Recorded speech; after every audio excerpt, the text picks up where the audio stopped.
Hello everyone, you're welcome to solve this nice square root math problem, which is the square root of minus 4 times the square root of minus 9. Now, by inspection, this math problem looks a bit so simple, but many students get this wrong. So let's provide a solution from here. So we have the square root of minus 4 times the square root of minus 9. Now, by applying the property that square root of A times square root of B, this can be expressed as the square root of A multiplied by B. Now, if we apply this property directly, we have that this is the square root of minus 4 multiplied by square root of minus 9. So this is square root of minus 4 times minus 9. So if we apply this directly, then here we have the square root of 36. And this means that the square root of 36, this is equal to 6. And this is wrong. This is not correct. This is incorrect. You find that this property here applies, you can multiply directly here, given that A is greater or equal to 0, and given that B is greater or equal to 0. Now, for us to solve this math problem here, we are going to apply the imaginary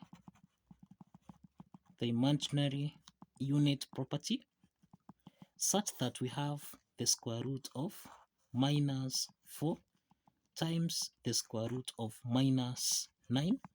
In this case, we can separate this.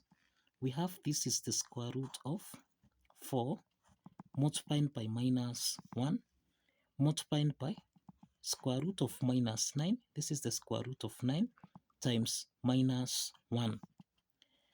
We can apply the property that here, this is the same thing as square root of 4 times square root of minus 1 multiplied by square root of 9 multiplied by square root of minus 1. Now, the imaginary unit property, this is where we have the square root of minus 1. This is equal to I. Right? So square root of minus 1, this is the same thing as I. So we can substitute square root of minus 1 with I. So square root of 4, this is equal to 2 multiplied by I. So this is 2I times the square root of 9, which is 3, multiplied by square root of minus 1, this is I. So times I, this is equal to 2 times 3, which is equal to 6. Then I times I, this is I squared. We have that I squared, this is equal to minus 1. So this implies that we have 6 times minus 1, and this is equal to minus 6.